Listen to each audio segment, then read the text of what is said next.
We started our journey by painting nails and roaming along the Bay Area at the Mall of Asia.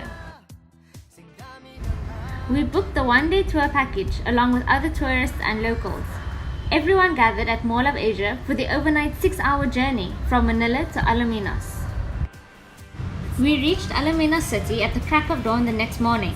The driver stopped at nearby restaurants where we could buy warm breakfasts and more snacks to sustain us during the highly anticipated island hopping. At the tourist registration center, we were oriented and given life vests. They offered optional snorkeling gear, which was an additional 250 pesos. We were given time to get into our swimsuits and pack our belongings into one bag. For our convenience, we put all our food items into one bag and bought hats and sunglasses at the dock to shield us from the scorching sun. The boat took us from the mainland to the first major island, known as Governor's Island, which was about a 30-minute ride. Here, we took some group photos and had some coconut water.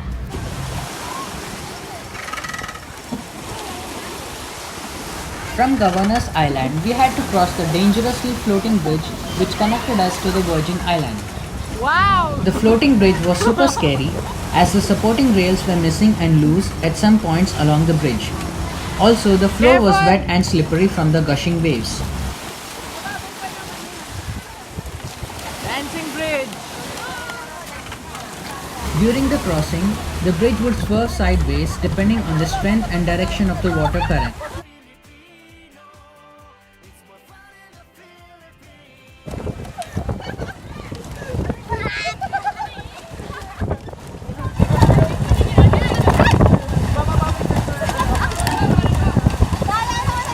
Stand straight, don't bend, don't lean. See? That's it, move. Don't lean, just stand straight and walk. Come on, good. Doing good. Mine too. You can remove the shoes and hold in your hand. See? Okay, just hold me and then walk. Everyone, we are in 100 Islands. Moving from one island to another using the floating bridge, which is too funny and exciting. I'm with Maheshri and Ulasni, and this is me, Rishabh. Yeah, exploring Philippines. It was exhilarating and fun to cross the bridge. It's more fun.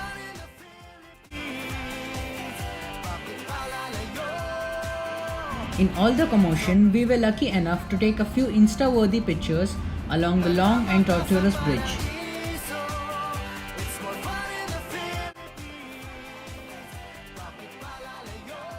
To our surprise, on the Virgin Island, we didn't find as many tourists as we had expected. I think people were put off by the fact that no one was allowed to go in the water as it was filled with deadly stingrays and jellyfish.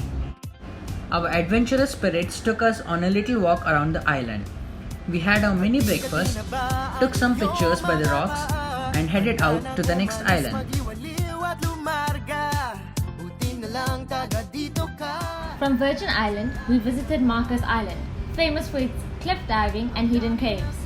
We plucked up the courage and did every exciting and adventurous activity the island had to offer. Even though some of the activities caused great contemplation, in hindsight, we are so glad we did it.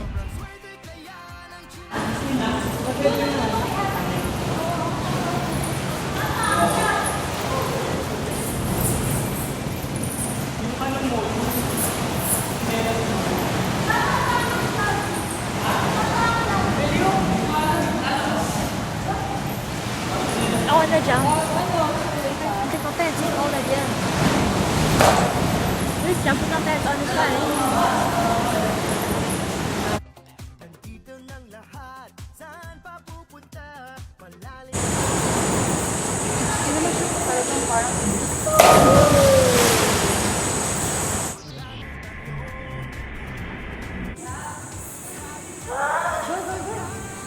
One, two, three, go! Woo!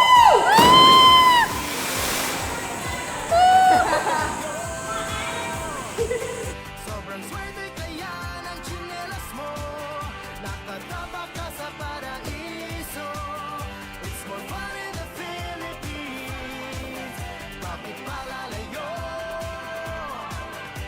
Mula Batanes hanggang Hulo, iba ang saya ng Pilipino. It's more fun in the Philippines. After all the cliff jumping and swimming, we had worked up quite an appetite. Finally, it was time for lunch. It's more fun in the Philippines, bakit palalayo? Sobrang swerte We had booked a private cottage with a 360 view of the island. Here, we ate our pre-packed meals of pandesal and chicken. The next activity on our list was snorkeling. After much struggle to put the snorkeling gear on, we finally got it right and headed off the boat with the snorkeling instructor. This was our very first experience with snorkeling, and it didn't go as well as we had planned. One of the reasons being that the kits we had received was a one-size-fits-all, and it didn't have a good fit for any of us. The water was entering through the mouthpiece when we were underwater, and the goggles had hindered our vision when we tried to see the few colorful corals and fish that was around.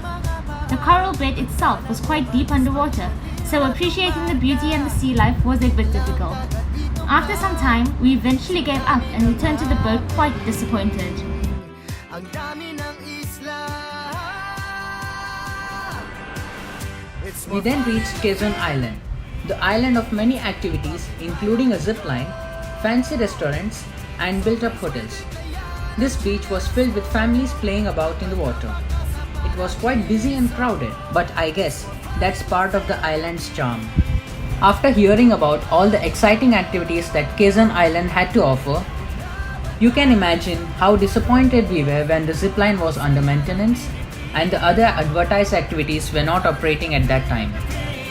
After a tiring day of island hopping, we came to the last big island, Pilgrimage Island. This island is an absolute must. Here you can enjoy the tranquility, appreciate the breathtaking view from the top of the summit after you successfully climb the 1000 steps around the magnificent statue of the Jesus. As the name suggests, we should maintain silence and be respectful as people are praying while walking the island. We arrived back at the docking area around 4:30 p.m. We were able to shower at the nearby public showers. It costs only 20 pesos for the shower facility and an additional 20 pesos for a bar of soap. We used our towels that we had packed in for the trip. This is a must, otherwise the long drive back home will be too cold and uncomfortable. Along the way, we stopped off at a tourist spot for some hot coffee and souvenir shopping. Later, we stopped again for some food and drinks at the local restaurants. It was a tiring day, but I'm so glad we did it.